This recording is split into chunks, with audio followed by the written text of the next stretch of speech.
Clear हो गया आपको कि यह पुस्तक संत रामपाल जी ने नहीं लिखी है? क्योंकि संत रामपाल जी ने अपने 28 वर्षों के भक्ति इतिहास में लाखों की संख्या में वीडियो सत्संग किए हैं। किसी भी सत्संग में उन्होंने शिवलिंग को गुप्तांग के रूप में पेश नहीं किया, शिव जी के लिंग के रूप में या उनके प्राइवेट पार्ट के रूप में पेश नहीं किया। संत रामपाल जी के द्वारा लिखित किसी भी पुस्तक में शिवलिंग का अर्थ गुप्तांग नहीं किया गया। आज से पहले उनकी बहुत सारी पुस्तकें आपको मिल जाएंगी जेल जाने से पहले उनके द्वारा लिखी हुई। यह केवल उनके जेल जाने के बाद उनके नाम की आड़ में उनके परिवार के द्वारा जगह जगह फर्जी आश्रम और नाम दीक्षा केंद्र खोलकर जो धर्म को धंधा बनाकर अपना रोजगार सेट कर लिया गया है, इन लोगों ने ये पुस्तकें निकालनी शुरू की है। जीता जागता प्रमाण आप भाई बहनों की आंखों के सामने है। और सबसे बड़ा प्रमाण शिवलिंग को लेके संत रामपाल जी की क्या सोच है, शिवलिंग को लेके संत रामपाल जी ने क्या कुछ कहा है।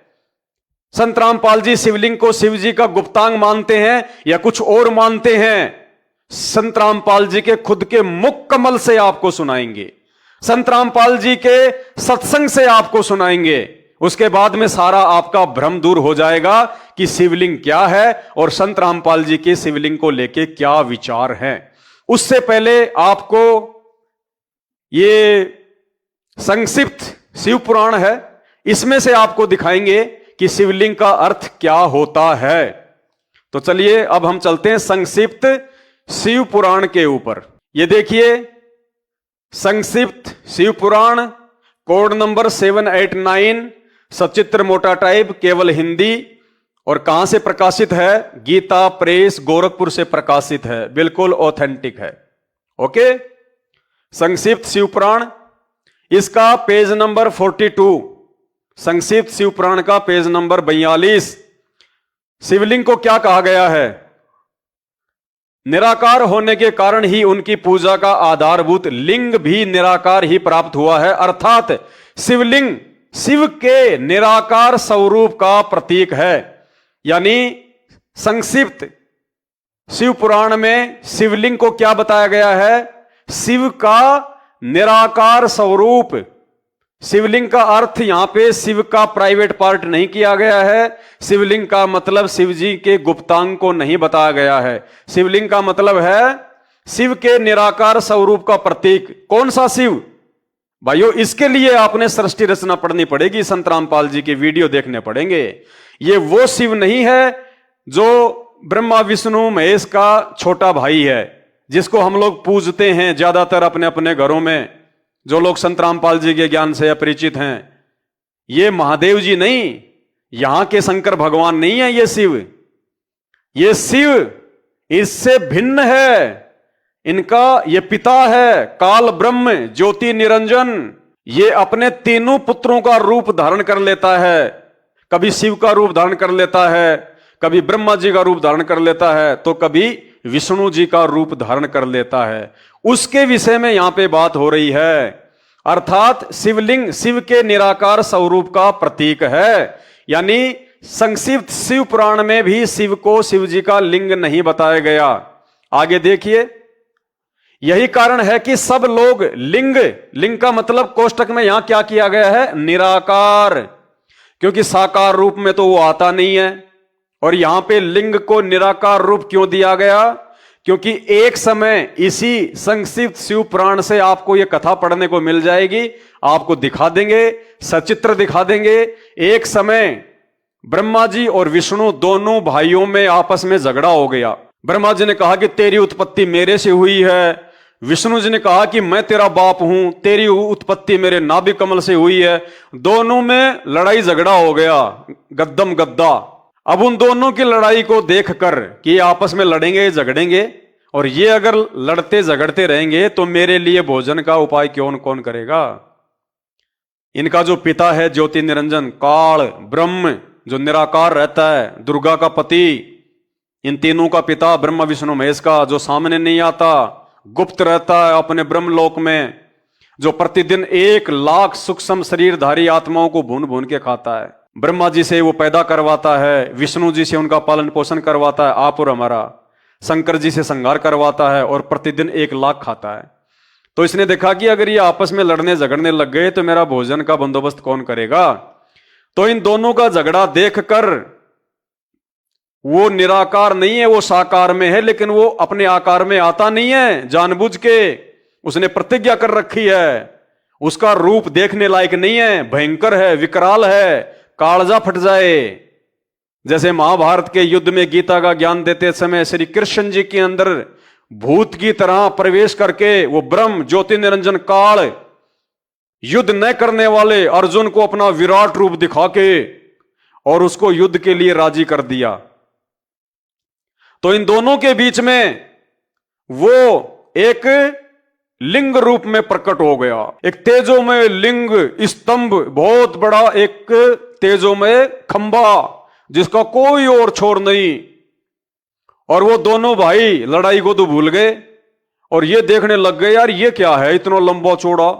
अब वो ऊपर नीचे कई हजारों वर्ष बीत गए, उनको सैकड़ों वर्ष बीत गए, उसका और छोर का पता नहीं चला।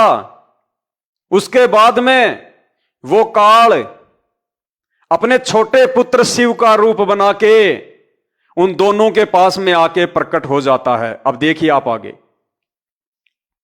यही कारण है कि सब लोग लिंग निराकार और मूर्ति साकार दोनों में ही सदा भगवान शिव की पूजा करते हैं। ये शिव वो काल है।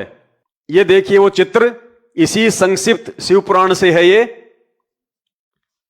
ये है वो तेजोमय लिंग, वो खंबा, वो स्तंभ, ज्योतिर्लिंग, ये है वो। ये श्री ब्रह्मा जी हैं, ये श्री विष्णु जी है। इन दोनों का आपस में झगड़ा हो गया। ब्रह्मा जी बोले मैं तेरे से बड़ा, मैं तेरा बाप। विष्णु जी बोले मैं तेरे से बड़ा, मैं तेरा बाप।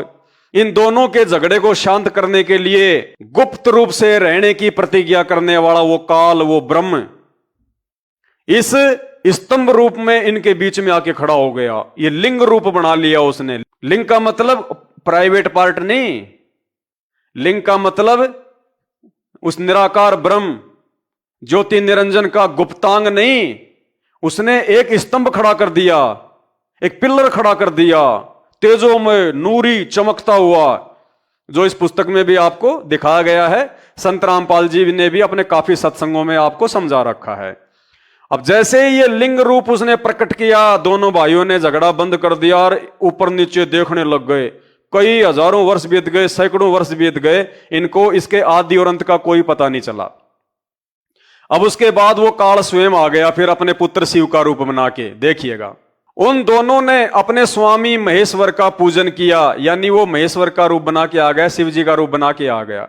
सबसे पहले वहां ब्रह्मा और विष्णु ने भगवान शंकर की पूजा की, यानी ये काल जो था ये खंबे वाले रूप को मिटा के उसके बाद में ये शिव जी का रूप बना के उन दोनों के बीच में आके खड़ा हो गया, उनका झगड़ा मिटवाने के लिए और उनको उल्टी साधना पे लगाने के लिए।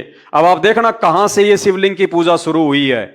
जो वर्तमान में हमारे नकली धर्मगुरुओं के द्वारा शिवलिंग की उल्टी व्याख्या करके भगत समाज से जो पूजा करवाई जा रही है, ये कहां से शुरू हुई है। तो ये काल आ गया शंकर का रूप बना के, और फिर क्या किया, ब्रह्मा जी ने और विष्णु ने उसकी पूजा करनी शुरू कर दी। इससे प्रसन्न हो भक्ति पूर्वक भगवान शिव ने वहां नम्र भाव से खड़े हुए उन दोनों देवताओं से मुस्कुरा कर कहा, क्या बोले वो महेश्वर पुत्रों, आज का दिन एक महान दिन है। अरे जबकि ब्रह्मा विष्णु महेश तो तीनों भाई हैं, ये तो सगे भाई हैं। शंकर जी महादेव यानी महेश्वर तो ब्रह्मा और विष्णु के सबसे छोटे भाई हैं। फिर ये महेश्वर यानी शंकर जी क्यों कह रहे हैं फिर उन दोनों को पुत्रों, क्योंकि महेश के रूप में, शंकर के रूप में, शिव जी के रूप में वो काल प्रकट हो गया। और क्या कह रहा है, बेटो आज का दिन एक महान दिन है। और भी बहुत सारे उसने कही। इसके समय जो जो मेरे लिंग, लिंग मतलब निष्कल अंग, उस निराकार अंग, आकृति से रहित निराकार स्वरूप के प्रतीक। आगे देखिए फिर, यानी हमने निष्कर्ष यह निकालना है कि लिंग का मतलब क्या होता है। शिवलिंग का आंतरिक आनंद की प्राप्ति के लिए शिवलिंग को माता पिता का स्वरूप मानकर उनकी पूजा करनी चाहिए। यह इसका अपना मनमुखी ज्ञान है। शास्त्रों में, वेदों में, गीता जी में इसका कहीं कोई प्रमाण नहीं है, क्योंकि इसका तो मकसद ही है लोगों को उल्टी साधना पे लगाना। क्योंकि सारी दुनिया ब्रह्मा विष्णु महेश के पीछे चलती है। ब्रह्मा विष्णु महेश की बुद्धि इस काल के अंडर में है, ये काल जैसा उनको बताता है वैसा वो पूजा करते हैं। वो पूजा फिर ये ऋषि मुनि शुरू कर देते हैं, ऋषि मुनियों के कहने से धर्मगुरु कर देते हैं, धर्मगुरुओं के कहने से फिर आम समाज कर देता है। और इस प्रकार से पाखंड पूजा करवाना ही उस काल का मुख्य जो है मकसद है, ताकि सही भक्ति करके कोई भी आत्मा सतलोक ना चली जाए, पूर्ण मोक्ष ना हो जाए। यदि सभी लोग ये सत्य साधना करके तत्वदर्शी संत की शरण में आके सतलोक को, पूर्ण मोक्ष को प्राप्त हो गए, तो फिर मेरा भोजन कौन लाएगा, कहां से आएगा? तो उसका तो काम ही है। तो वो कह रहा है कि ये जो शिवलिंग है ना, तुम इसको माता पिता समझ के इसकी पूजा करना। कौन सी माता, कौन सा पिता, ये देखिएगा। भृग शिव पुरुष है और भृगा शिवा। शिवा यानी ये दुर्गा। यानी उस काल ने क्या किया, खुद तो शंकर जी के रूप में प्रकट हो गया और अपनी पत्नी दुर्गा को उसने पार्वती के रूप में प्रकट कर दिया। और वो खंबा जो उसने बीच में खड़ा किया था तेजो में, उसको तो अदृश्य कर दिया। और शिव और पार्वती रूप में उसने एक पत्थर का छोटा सा लिंग बना दिया, खंबा बना दिया। और क्या कहा कि बच्चों, मेरा और पार्वती का, अर्थात मुझ पुरुष का और प्रकृति का, यानी ब्रह्म का और दुर्गा का अभेद संबंध है। और उसने वो जो बनाया था जो खंबा, खंबे के नीचे उसने एक पत्थर और लगा दिया। और क्या कहा कि ये तो जो ऊपर का हिस्सा है, इसको तो तुम मेरा ही जो है रूप समझना, और नीचे के हिस्से को तुम जो है ये प्रकृति समझना। यानी मेरा और प्रकृति का अभेद संबंध है, ब्रह्म का और दुर्गा का अभेद संबंध है, लिंग और लिंगी का अभेद संबंध है, शिव और शिवा का अभेद संबंध है। और उसने वो पाखंड पूजा शुरू जो है वो करवा दी। अब आगे चल के फिर क्या हुआ? अब वो तो गायब हो गए, अपना काम वो कर गया पूरा, उसने तो वो पत्थर पूजा शुरू जो है वो करवा दी। अब आगे चल के जब ये बातें शास्त्रों में लिखी गई, अब इन शास्त्रों को समझना इतना आसान नहीं है, क्योंकि गीता जी अध्याय नंबर 18 श्लोक नंबर 66 में यही काल श्री कृष्ण जी के अंदर प्रवेश करके अर्जुन को ज्ञान दे रहा है। और 18वें अध्याय के 66वें श्लोक में क्या कह रहा है कि अर्जुन, सर्व धर्मान परित्यज्य माम एकम शरणम व्रज अहम तवा सर्व पापे भी मोक्षयामी मासुच। कि मेरे लेवल की जितनी भी साधना और भक्ति है तू मेरे को समर्पित कर दे, और तू उस एक की शरण में चला जा, एकम जिसके बराबर कोई दूसरा नहीं है, उस एक की शरण में चला जा, मैं तुझे सभी बंधनों से मुक्त कर दूंगा। तो अर्जुन ने कहा कि भगवान वो एक कौन है जिसके बराबर, और आप कह रहे हो कोई भी नहीं है। आपने भी अपने आप को फेल कर दिया। आप तो अपने से अन्य किसी को बता रहे हो कि मेरी पूजाएं मेरे में छोड़ दे, मुझे दे दे सारे ये यज्ञ हवन जो भी तूने ओम नाम की कमाई की है, और तू उस अद्वितीय परमात्मा की शरण में चला जा, उस सनातन परम धाम को प्राप्त हो जाएगा, जहां जाने के बाद जीव कभी लौटकर वापस नहीं आता। तो अर्जुन कह रहा कि भगवान वो कौन है, कहां मिलेगा जिसकी शरण में जाने से पूर्ण मोक्ष होगा? तो इस काल ब्रह्म ने श्री कृष्ण रूप में उसको कहा अध्याय नंबर 4 श्लोक नंबर 34 में कि उस तत्व ज्ञान को जो उस पूर्ण परमात्मा के बारे में जानता होगा, उस तत्व ज्ञान को तू तत्वदर्शी ज्ञानियों के पास जाकर समझ, भली भांति उनको दंडवत प्रणाम कर, छल कपट छोड़कर सरलता पूर्वक उनकी सेवा कर।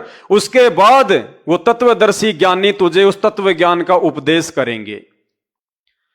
तो ये जो बाद में जो धर्म ग्रंथों में ये सारी बातें लिख दी गई, इन बातों को हमारे यहां के धर्म गुरु उस तत्वदर्शी संत के अभाव में, संत रामपाल जी भगवान की शरण के अभाव में, और 650 साल पहले यही संत रामपाल जी काशी में कबीर जी के नाम से आए थे, उस कबीर जी की शरण के अभाव में पहले, और वर्तमान में संत रामपाल जी की शरण के अभाव में समझ नहीं पाए कि वो लिंग क्या है, वो स्तंभ क्या है, शिव जी के रूप में और पार्वती के रूप में ब्रह्मा विष्णु के सामने कौन प्रकट हुआ था, उसके बाद वो पत्थर का लिंग बना के नीचे लिंगी बना के किसने ये पूजा शुरू करवा दी? हमारे धर्मगुरु ऋषि मुनि तत्वदर्शी संत की शरण के अभाव में इस अध्यात्म ज्ञान को, इस शास्त्रों के सार को समझ नहीं पाए। और इन लोगों ने, हमारे धर्म गुरुओं ने, अब ये मुख्य पॉइंट यहां से चलेगा पुण्यात्माओं, शिवलिंग को गुप्तांग की संज्ञा क्यों दी और किसने दी, और उस पुस्तक में ऐसा क्यों लिखा गया है, ये अब आपके समझ में आएगा। अब हमारे नीचे के धर्म गुरुओं ने, यहां के धर्म गुरुओं ने, ऋषि मुनियों ने, जो बढ़ा के बाल दाढ़ी लगा के नवरत्न तेल करके काले पीले, गले में 250-300 की रुद्राक्ष की माला, 500 रुपए का भगवा पहन के, कान फुड़वा के, कुंडल पहन के, चिमटा हाथ में लेके, जटा बढ़ा के, डमरू हाथ में लेके, या और कोई आडंबर करके तरह तरह के जो है की भेक और पंथ हैं। इन्होंने अपना वो मनमुखी ज्ञान, अपने आप को, ये संस्कृत भाषा तो इन्होंने पढ़ ली, संस्कृत तो इन्होंने पढ़ ली, लेकिन संस्कृत को पढ़ने मात्र से ये शास्त्रों का ज्ञान और सार समझ में आ जाएगा, ये कहीं नहीं लिखा हुआ। भाषा अलग है, शास्त्रों के मर्म को समझना अलग बात है। तो संस्कृत में तो ये ज्ञानी हो गए, लेकिन वो संस्कृत के शब्द, उनका बैकग्राउंड भाव क्या है, उनका तात्पर्य क्या है, ये हमारे नकली धर्मगुरु नहीं समझ पाए। और इन्होंने भगत समाज से वो शिवलिंग जो इन शास्त्रों में लिखा गया जगह जगह, इन्होंने भगवान शिव के लिंग बताकर, भगवान शिव का प्राइवेट पार्ट बताकर, भगवान शिव का गुप्तांग बताकर पूजा करवा दी। जबकि शिवलिंग का मतलब शिव जी का लिंग नहीं होता, क्योंकि जिस समय यह पाखंड पूजा ब्रह्मा विष्णु महेश के झगड़े को मिटवाकर, जो आपने अभी देखा थोड़ी देर पहले, ये दोनों भाई जब झगड़ा कर रहे थे और बीच में उस ब्रह्म ने, उस काल ने ये लिंग खड़ा कर दिया, स्तंभ खड़ा कर दिया, और उसके बाद में अपने छोटे पुत्र शिव जी का रूप बना के और अपनी पत्नी जो है दुर्गा को पार्वती का रूप देके इन दोनों के सामने आके खड़े हो गए। और इन्होंने वो पत्थर का लिंग बना के, मूर्ति बना के, और इनको पूजा करने के लिए बोल दिया। और इसका नतीजा भाई और बहनों ये निकला कि हमारे अज्ञानी और पाखंडी धर्म गुरुओं के द्वारा, जो हमारे ही धर्मशास्त्रों को समझ नहीं पाए, और इन धर्मशास्त्रों को संस्कृत पढ़ के नहीं बल्कि तत्वदर्शी संत से ज्ञान प्राप्त करके, उनकी शरण प्राप्त करके समझा जा सकता है। हम संत रामपाल जी के लाखों की संख्या में अनुयायी हैं, हमने कभी संस्कृत नहीं पढ़नी, ना पढ़ने की आवश्यकता। संत रामपाल जी ने हमारे को तत्व ज्ञान समझाकर, सृष्टि रचना समझाकर, भारत के नहीं दुनिया के सारे ग्रंथ समझा दिए, दुनिया के सारे ग्रंथ कि उनका मूल क्या है, उनका सार क्या है। तो अब हम वापस चलते हैं इसी पुस्तक में, अंधश्रद्धा भक्ति खतरा ये जान में। अब आपको और अच्छे से समझ में आएगा कि शिवलिंग और गुप्तांग ये क्या है। तो ये पुस्तक है अंधश्रद्धा भक्ति खतरा ये जान, और इस पुस्तक को जो फर्स्ट इंडिया न्यूज चैनल का एंकर समझ नहीं पाया, उस डिबेट में अपने आप को संस्कृत के प्रकांड ज्ञाता जानने मानने वाले, वो डिबेट में हिस्सा लेने वाले लोग भी नहीं समझ पाए, अपनी अपनी बातें कह के चले गए। लाखों की संख्या में लोग मुंह फाड़ते हुए देखते रह गए कि कोई सार निकलेगा, कोई निष्कर्ष निकलेगा, लेकिन मुर्गा लड़ाई के अलावा कुछ भी नहीं निकला। तो ये पुस्तक है अंधश्रद्धा खतरा भक्ति ये जान, और इस पुस्तक को अब हम समझने का प्रयास करेंगे, और आपको अब समझ में आएगा ये शिवलिंग के साथ में गुप्तांग क्यों जोड़ा जाता है। शिवलिंग की पूजा कैसे प्रारंभ हुई। शिव महापुराण, जिसके प्रकाशक हैं खेमराज श्री कृष्णदास प्रकाशन मुंबई, और इसमें विद्यावारिधि पंडित ज्वाला प्रसाद जी, मिश्र भाग 1 में विद्वेश्वर संहिता अध्याय 5 नंदिकेश्वर यानी शिव के वाहन ने बताया कि शिवलिंग की पूजा कैसे प्रारंभ हुई। अब ये धर्मशास्त्र जिसका हवाला दिया गया है, ये संत रामपाल जी ने नहीं लिखा। इसी धर्मशास्त्र में शिव जी के वाहन नंदी ने, यानी जो बैल है, उसने बताया कि शिवलिंग की पूजा कैसे प्रारंभ हुई। तो भाई कम से कम नंदी की बात को तो मान लो। अंधश्रद्धा भक्ति खतरा ये जान, विद्वेश्वर संहिता अध्याय 5 श्लोक 27-23, पूर्व काल में जो पहला कल्प जो लोक में विख्यात है, उस समय महात्मा ब्रह्मा और विष्णु का परस्पर युद्ध हुआ। नंदी क्या कह रहा है इस शास्त्र में कि उस समय महात्मा ब्रह्मा और विष्णु का परस्पर युद्ध हुआ। अभी आपने संक्षिप्त शिव पुराण में जो देखा कि ब्रह्मा जी और विष्णु जी आपस में लड़ाई झगड़ा कर रहे थे, तो शिव जी का वाहन नंदी भी वही बात बोल रहा है। उस समय महात्मा ब्रह्मा और विष्णु का आपस में युद्ध हुआ। उसके मान को दूर करने को, यानी उनके अभिमान को दूर करने के लिए ब्रह्मा जी कह रहे थे मैं भगवान, विष्णु जी कह रहे थे मैं भगवान।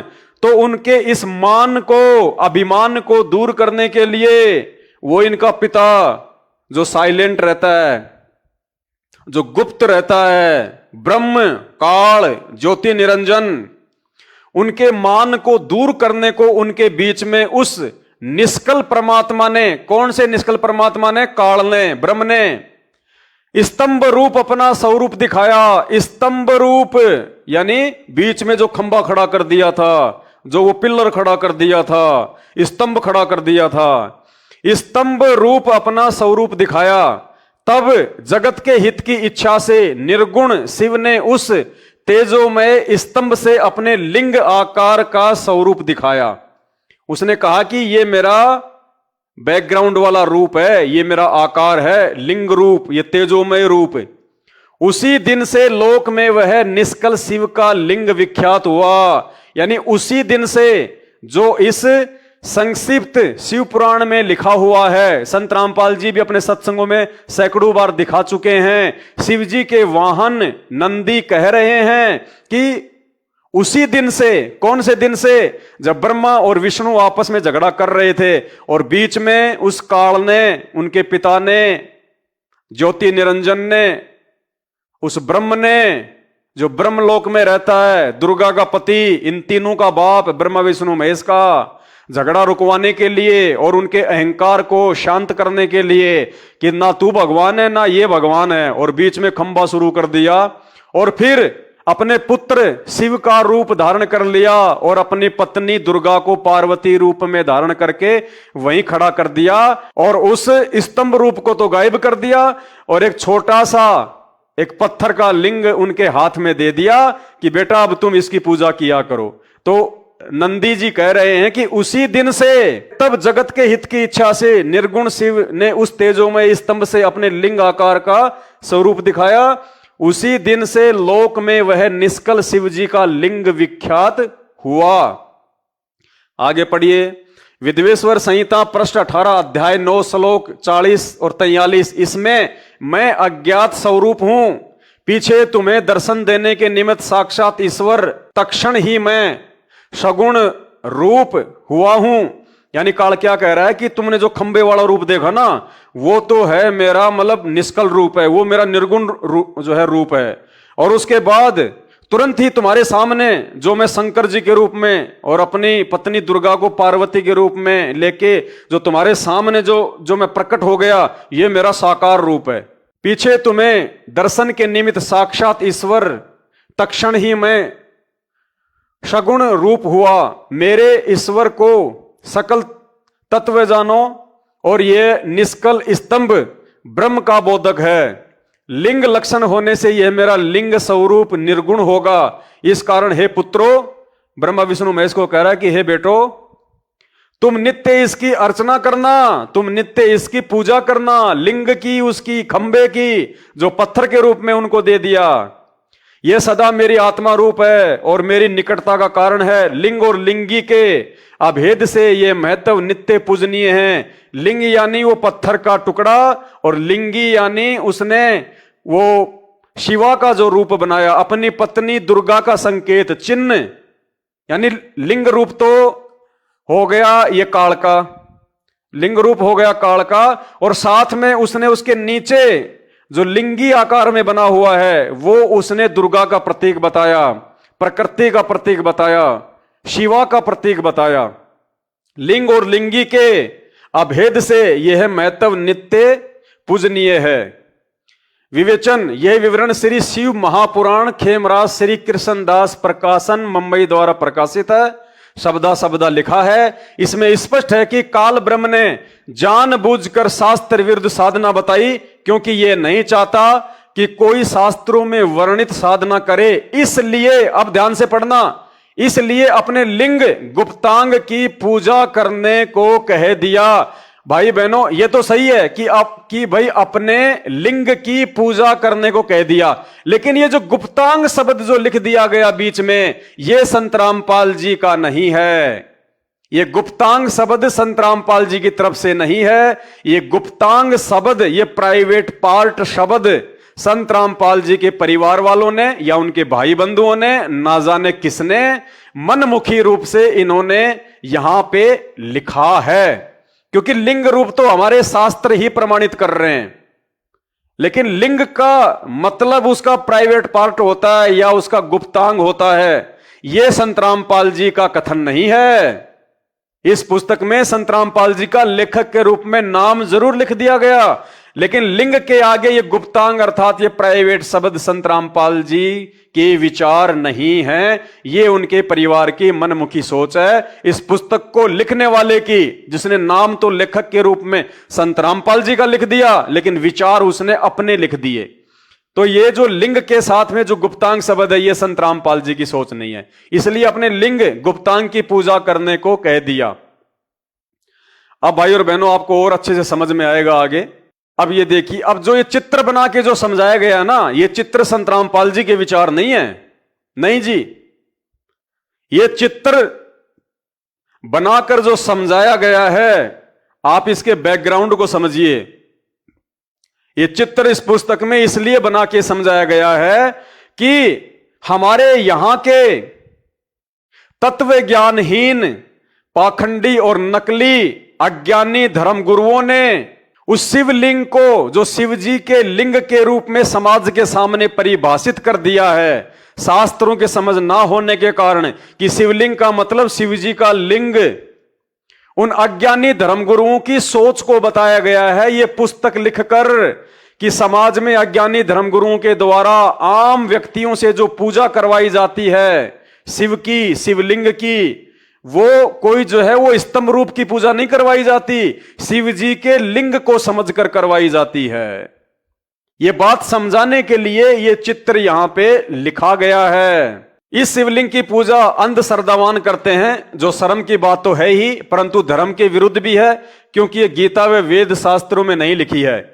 यानी शिवलिंग की पूजा का हमारे चारों वेदों में और गीता जी में कहीं कोई विधान नहीं है, कहीं कोई जिक्र नहीं है। यह शास्त्र विरुद्ध मनमाना आचरण है। हमारे नकली धर्म गुरुओं की अज्ञानता का यह नतीजा है कि जैसा उन्होंने धर्मशास्त्रों को समझा, उस आधार से उल्टा सीधा अर्थ उन्होंने समाज को बता दिया, और उन्होंने शिवलिंग को शिव जी का लिंग बताकर, उनका प्राइवेट पार्ट बताकर, उनका गुप्तांग बनाकर आम समाज से ये बेशरम पूजा शुरू करवा दी। कहने का मतलब यह है लेखक का। और इसके विषय में कबीर जी ने क्या कहा है? इस शिवलिंग की पूजा अंधश्रद्धावान करते हैं, जो शर्म की बात तो है ही, परंतु धर्म के विरुद्ध भी है, क्योंकि यह गीता व वेद शास्त्रों में नहीं लिखी है। इसका खंडन सूक्ष्म वेद अर्थात कबीर सागर में इस प्रकार किया गया है। धरे शिवलिंगा बहुविधि रंगा, गाल बजावे गैले, जय लिंग पूजे शिव साहिब मिले, तो पूजो क्यों ना खैले। शब्दार्थ क्या किया है? परमेश्वर कबीर जी ने समझाया है कि तत्व ज्ञानहीन मूर्ति पूजक अपनी साधना को श्रेष्ठ बताने के लिए गैले यानी ढीठ व्यक्ति गाल बजाते हैं, यानी व्यर्थ की बातें बड़बड़ करते हैं जिनका कोई शास्त्र आधार नहीं होता है। वे जनता को भ्रमित करने के लिए विविध प्रकार के रंग बिरंगे पत्थर के शिवलिंग रखकर अपनी रोजी रोटी चलाते हैं। परमेश्वर कबीर जी ने कहा है कि मैं उन्हें बताना चाहता हूं कि यदि शिव जी के लिंग को पूजने से, यानी हमारे नकली धर्म गुरुओं के कहने पर आम भगत समाज शिवलिंग की पूजा शिव जी का लिंग समझकर ही करता है, इसलिए इस पुस्तक का लेखक समाज की छोटी सोच को, समाज की उस छोटी मानसिकता को आधार बनाकर उनको समझाने का प्रयास कर रहा है। और क्या कह रहा है परमेश्वर? क्या कह रहे हैं? कबीर जी ने कहा कि मैं उन्हें बताना चाहता हूं, यदि शिव जी के लिंग को पूजने से शिव जी भगवान का लाभ लेना चाहते हो तो आप धोखे में हैं। यानी शिवलिंग को पूजने से आप ये सोचते हो कि हमें कोई लाभ मिल जाएगा, शिवलिंग की पूजा करने से हमारे घर में सुख शांति हो जाएगी या पुत्र की प्राप्ति हो जाएगी, यानी कोई भी लाभ यदि आप लेना चाहते हो तो आप धोखे में हो। क्यों? यदि ऐसी बेशरम साधना करनी है तो खागड़ यानी हरियाणा में खागड़ कहते हैं बैल को, जोटे को, खागड़ के लिंग की पूजा कर लो, जिससे गाय को गर्भ होता है, उससे अमृत दूध मिलता है, हल जोतने के लिए बैल व दूध पीने के लिए गाय उत्पन्न होती है, जो प्रत्यक्ष लाभ दिखाई देता है। यानी कबीर परमेश्वर इस वाणी के माध्यम से कह रहे हैं कि हे नादान प्राणियों, इन नकली धर्मगुरुओं के द्वारा भ्रमित किए जाने के बाद जो तुम शिवलिंग को शिव जी का लिंग समझ के पूज रहे हो, जबकि शिव जी का लिंग नहीं है वो तो उसका तेजोमय रूप है, उसकी शक्ति का प्रतीक है। लेकिन इन धर्मशास्त्रों की जानकारी ना होने के कारण इन अज्ञानी धर्मगुरुओं ने तुम्हें शिवलिंग की जो परिभाषा बताई है कि ये शिव जी का लिंग है, शिव जी का गुप्तांग है, और तुम शिवलिंग को पूजने से जो लाभ प्राप्त चाहते हो, तो कहते तुम धोखे में हो। और अगर शिवलिंग को पूजने से तुम मानते हो कि लाभ मिलता है, तो इससे अच्छा तो जोटे के लिंग की पूजा करो, खागड़ के लिंग की पूजा करो, जिससे गाय या भैंस जो है नए दूध हो जाती है, फिर उससे हमारे को दूध प्राप्त होता है, घी प्राप्त होता है, मिठाइयां बनती हैं, फिर उससे एक बच्चा उत्पन्न होता है जो खेत में हल जोतने के काम में आता है, फिर दोबारा से नई जो है बछियां प्राप्त होती है, फिर बड़ी होके वो भी हमारे को दूध देती है। यानी उस खागड़ के लिंग की पूजा करो जिससे मिलने वाले लाभ बिल्कुल सामने हैं, प्रत्यक्ष हैं, और उस शिवलिंग से तुम्हें कोई लाभ ही नहीं है। तो उस शिवलिंग को पूजने से अच्छा तो किसी खागड़ के लिंग की पूजा कर लो जो तुम्हें साक्षात लाभ देगा। ये भ्रमित भगत समाज को, जो शिवलिंग को शिव जी का लिंग मान के पूजते हैं, उनको समझाने के लिए परमात्मा ने इस वाणी के माध्यम से ये समझाया है। बाकी संत रामपाल जी के विचार नहीं है कि शिवलिंग का मतलब शिवलिंग होता है। उन्होंने तो भ्रमित समाज को शिवलिंग की परिभाषा बताई है। तो अब आपको संत रामपाल जी के मुख कमल से शिवलिंग के ऊपर उनके क्या विचार हैं, शिवलिंग को लेके संत रामपाल जी ने क्या कहा है, वो आपको वीडियो सुनाते हैं। और ये वीडियो सुनने के बाद में आपका सारा का सारा भ्रम निवारण हो जाएगा कि ना ही तो इस पुस्तक में शिवलिंग के आगे कोष्टक में गुप्तांग संत रामपाल जी ने लिखा है, और ना ही संत रामपाल जी शिवलिंग को शिव जी का गुप्तांग मानते हैं। ये गुप्तांग की पूजा कहां से शुरू हुई, ये किन लोगों ने शिवलिंग को जो है शिव जी का प्राइवेट पार्ट मान के पूजना शुरू किया है, किन लोगों के कहने से पूजना शुरू किया है, ये सब आपने देख लिया, जान लिया, पहचान लिया। अब संत रामपाल जी के शिवलिंग को लेके क्या विचार हैं? क्या संत रामपाल जी शिवलिंग को शिव जी का गुप्तांग मानते हैं, या फिर संत रामपाल जी इस पुस्तक के अनुसार या हमारे अन्य धर्म ग्रंथों के अनुसार जिनमें शिवलिंग की व्याख्या की गई है, उन सब के अनुसार संत रामपाल जी के शिवलिंग को लेके क्या विचार है? तो सुनिए, ये 2 मिनट का वीडियो ध्यान पूर्वक सुनिएगा, जिसमें संत रामपाल जी कह रहे हैं कि शिवलिंग का मतलब होता है शिव जी का प्रतीक, शिव जी की शक्ति का प्रतीक। वो तो बहुत तेजोमय है, नूरी है, उसकी शक्ति का प्रतीक है। और फिर संत रामपाल जी कह रहे हैं, और यहां इन नकलियों ने, इन नकली पाखंडी धर्मगुरुओं ने शिवलिंग की ऐसी व्याख्या बना के भगत समाज के सामने पेश कर दी, जिसको बताते हुए भी हमारे को शर्म आती है। यानी संत रामपाल जी तो खुद शिवलिंग की व्याख्या जो नकली धर्मगुरुओं ने देकर समाज को भ्रमित कर रखा है, और शिवलिंग को शिव जी का गुप्तांग बना के जो पूजा शुरू करवा रखी है, संत रामपाल जी तो कह रहे हैं हमारे को तो व्याख्या करने में भी शर्म आती है। और शिवलिंग का वास्तविक अर्थ उन्होंने क्या बताया, सुनिए खुद उनके मुख कमल से। उसके बाद आप सब समझ जाएंगे कि यह पुस्तक अंधश्रद्धा भक्ति खतरा संत रामपाल जी ने लिखी है। इस पुस्तक में लिखे हुए विचार उनके हैं या किसी और के हैं। सुनिए पहले ये वीडियो। 2 दल कमल प्रेखो जाना, ब्रह्मरंद्र की घाटी जाना। आगे जाके 2 दल का कमल त्रिकुटी कमल में है। बंकापुर बंका है नगरी, घाट बाट कुछ पंथ ना पग डगरी। घाट बाट नहीं तासे के अवगत नगर निदान, सतगुरु के ऊपर ताप से पहुंचे कोई संत सुजान। कि अब यहां से ब्रह्मरंद्र को पार करना है। ब्रह्मरंद्र को पार करके आगे एक शिव का लिंग है, ये नहीं पत्थर का। ये 2 लिंग की परिभाषा यहां बना रखी है, कति अनजान लोगों ने गुमराह कर रखी। वहां पर एक स्तंभ है, लिंग कहते हैं इसको, खंबे को। और वो सख्त यानी उससे तेज पुंज से है, एक इतना चमक प्रकाश का इतना लंबा वो स्तंभ है वहां पर, उसको शिवलिंग कहते हैं। शिव माने शक्ति का प्रतीक। उस ब्रह्मरंध्र को पार करके ईश्वरी उस निरंजन की शक्ति का वो प्रतीक है। वो स्तंभ जैसे झंडे लाले नारे नारे, ये फलानी पार्टी का, ये फलानी पार्टी का, वहां पर शिव का लिंग है। लिंग माने वो खंबा बहुत लंबा और वो बहुत चमक वाला तेज का है, प्रकाश में है। कहते हैं उसके बाद वो शिव के लिंग को पार करके जब आपने निरंजन के लोक में जाना है। और ये शिवलिंग और बना रहे बड़ी बूढ़ी चाड़ा वाला मूर्ति बना लिया, उसकी परिभाषा सुनाने दिया भी शर्म आवे। तो भाई और बहनों, संत रामपाल जी के मुख कमल से शिवलिंग की व्याख्या को लेके ये छोटा सा सत्संग सुन के आपके समझ में आ गया होगा, जिसमें संत रामपाल जी कह रहे हैं कि ब्रह्मरंध्र को पार करके आगे एक शिवलिंग है। ये शिवलिंग नहीं जो यहां के नकली धर्म गुरुओं ने ये पत्थर का बना के और बेहुदा पूजा शुरू करवा रखी है, शिव जी के लिंग का नाम देके, गुप्तांग का नाम देके, जिसको सुनाते हुए भी हमारे को शर्म आती है। शिवलिंग यानी आगे चलकर शिव जी का शक्ति का प्रतीक है। उस ज्योति निरंजन की शक्ति का प्रतीक है, उस काल की शक्ति का प्रतीक है। बहुत तेजोमय है, नूरी है, बहुत चमकदार है। जैसे हर देश का एक झंडा होता है, वो झंडा उस देश की शक्ति का प्रतीक होता है। ठीक इसी प्रकार वो शिवलिंग उस शिव की शक्ति का प्रतीक है।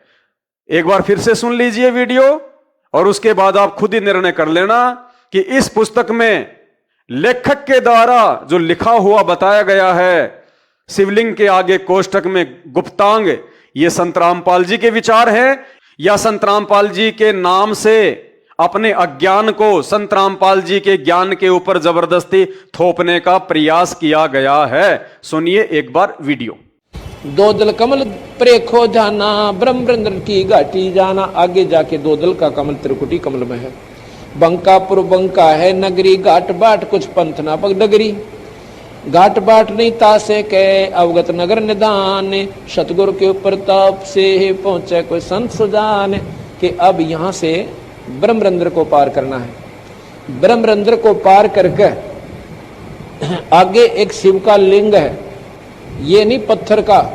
ये दो लिंग की परिभाषा यहां बना रखी है, कति अनजान लोगों ने गुमराह कर रखी। वहां पर एक स्तंभ है, लिंग कहते हैं इसको खंबे को, और वो यानी उससे तेज पुंज से है, एक इतना चमक प्रकाश का इतना लंबा वो स्तंभ है वहां पर, उसको शिवलिंग कहते हैं। शिव माने शक्ति का प्रतीक। उस ब्रह्मरंध्र को पार करके ईश्वरी उस निरंजन की शक्ति का वो प्रतीक है। वो स्तंभ जैसे झंडे लाले नारे नारे, ये फलानी पार्टी का, ये फलानी पार्टी का, वहां पर शिव का लिंग है। लिंग माने वो खंबा बहुत लंबा और वो बहुत चमक वाला तेज का है, प्रकाश में है। कहते हैं उसके बाद वो शिव के लिंग को पार करके जब आपने निरंजन के लोक में जाना है। और ये शिवलिंग और बना रहे बड़ी बूढ़ी चाड़ा वाला मूर्ति बना लिया, उसकी परिभाषा सुनाने दिया भी शर्म आवे। तो भाई और बहनों, ये पुस्तकें झूठी हो सकती हैं, ये गलत हो सकती हैं, क्योंकि ये पुस्तकें संत रामपाल जी के जेल जाने के बाद लिखी गई हैं। और ये पुस्तक कौन लिखता है, आपने सृष्टि रचना नाम की पुस्तक में अच्छे से देख लिया कि ये पुस्तकें संत रामपाल जी के ज्ञान को जैसा लोगों ने समझा है उस आधार से लोगों ने पुस्तकें लिख दी। तो हम इन पुस्तकों पे विश्वास नहीं कर सकते। और आपने ये गरिमा गीता की जो पुस्तक है, इसका पेज नंबर 28 और 30 भी आपने पढ़ लिया, वो वाणी भी आपने पढ़ ली जो संत रामपाल जी के ज्ञान के विरुद्ध लिखी गई है। उस वाणी का सरलार्थ भी संत रामपाल जी के ज्ञान के विपरीत किया गया है। तो भाई और बहनों, हम शिवलिंग को शिव जी के गुप्तांग का नाम नहीं दे सकते, क्योंकि ना ही हमारे पूज्य गुरुदेव भगवान ने दिया, ना हमारे पूज्य गुरुदेव भगवान ने अपनी किसी पुस्तक में लिखा, ना 28 वर्षों के भक्ति इतिहास में कभी उन्होंने अपने मुख कमल से या अपने द्वारा लिखी गई पुस्तकों में शिवलिंग को शिव जी के गुप्तांग की संज्ञा दी। ये तो यहां के नकली धर्म गुरुओं ने उस काल प्रेरणा से इन शास्त्रों को ना समझ पाने के कारण और इनका मनमाना सरलार्थ करते हुए भगत समाज के ऊपर थोप दिया और बेचारा पूरा भगत समाज आज उल्टी साधना, शास्त्र विरुद्ध मनमानी साधना पे आरूढ़ है। लक 84 में जाता है, गधा कुत्ता सुअर बनता है, 84 लाख योनियां भोगने के बाद फिर एक मानव जन्म प्राप्त करता है और जन्म और मृत्यु के चक्कर में खुद वो नकली धर्मगुरु भी और उनके पीछे अंधश्रद्धा के तहत पड़े हुए लोगों का भी यही असर होता जा रहा है।